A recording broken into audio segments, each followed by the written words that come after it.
am now joined by Ladarius Price. He is the Community Outreach Manager for CEMPA. Ladarius, thanks so much for joining me. My pleasure. Let's start by talking about what you all are doing. I mean, there's an obvious need. We have seen how hard communities of color have been hit by COVID-19. Was this something that CEMPA saw and just said, we've got to partner up with these organizations and go out in these communities and do something? Yeah, we always want to stand on the front lines for minorities, for the underserved population. It's just a big part of what our organization does. And we just, like you just said, there's such a great need. It's an ongoing need. And it's not just as it relates to COVID. It's just so many health disparities that plague a lot of our communities. But now you add COVID-19, to it. And it's just, one thing on top of another. So we just wanted to really, be on the front lines and just do everything that we could. And really just do our part. When you say that you're in healthcare, it needs to be across the board and it needs to be for everyone. And we see so many times and we start talking about health disparities, what you just mentioned there. And you said because, and that leads to my next point, there are already so many health disparities. And then COVID just really put the spotlight on that because we're like, why are so many minorities being impacted by this? They represent a certain percentage, but then they're an even larger percentage of the COVID cases and the COVID deaths. Yeah, we have so many pre-existing conditions already, and that's why it continues to hit our community a lot harder because we're already, dealing with diabetes, we're already dealing with hypertension, we're already dealing with, HIV and just a number of other things. We're already dealing with those things, and then, it makes us more susceptible to contracting the coronavirus. So it is hitting our community. One other thing that we can't skip over talking about is us not being tested, right. Us not being made a priority as it relates to testing.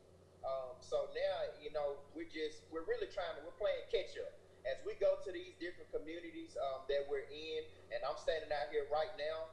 We're doing testing, so for us, we're playing catch up, and it's unfortunate, but I'm just thankful that CEMPA, Aleo Health, Life Springs, the health department, even Chattanooga YFD as it relates to us using their property to do testing on. It's a collaborative effort, and I'm glad that people have the heart, they have the want to get out here and serve our communities.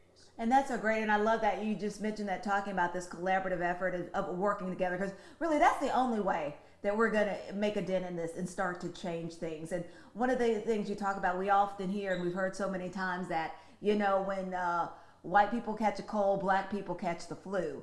And that was really prevalent during this, and you could see that. Talk about the testing for those who, do you think there was also, not only there wasn't access, but do you think there was maybe skepticism in some black communities about being tested?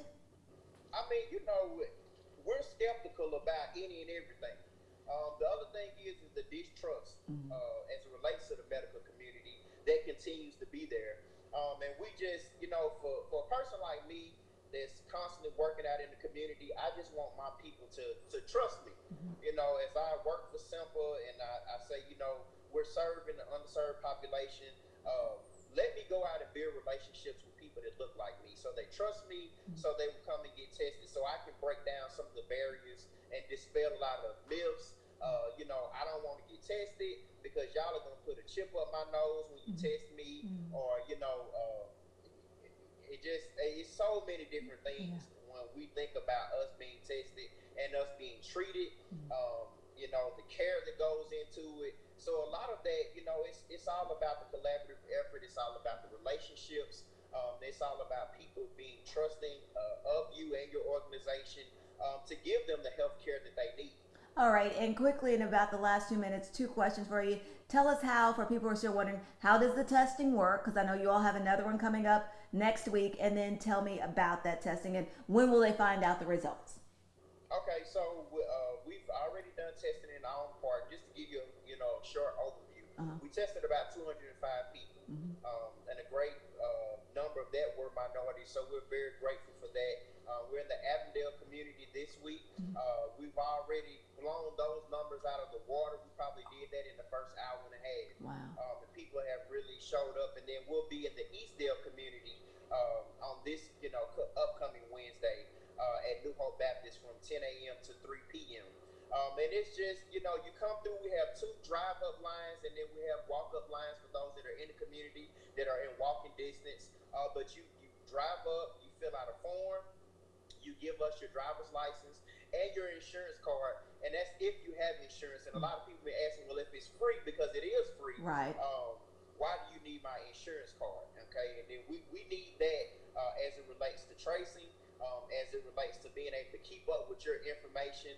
It's not us billing your insurance company, because of the CARES Act, all COVID testing is free throughout our country. Okay. So it's a very quick process. It's been a smooth process. It's been confidential. Nobody's walking around taking pictures of individuals getting tested and stuff like that, because that can be a barrier as well. But it's just, we're trying to be the Chick-fil-A of COVID testing. We want people to come on through. They're important. We're being mindful of their time, but we appreciate them taking the time out to take ownership over their health and just come out and support their community and themselves. Well, Darius, to you, to CEMPA, and to all the organizations partnering, thank you for what you're doing in this community, and I appreciate your time today. Thank you so much. Thank you so much, and thank you, and congratulations. It's a blessing just to see you and to know what God has done, and that you're still here serving. People that look like ourselves. We need individuals such as you, like you've done for so many years, to create a platform for us to get the news out that we need to hear about. So thank you. And I will continue doing that. Thank you. Have a great day. The American Heart Association continues their movement to raise awareness when it comes to women and heart disease. But this year, like so many others, they had to make some changes. Coming up, we're going to have more on their virtual luncheon and hear from the chair.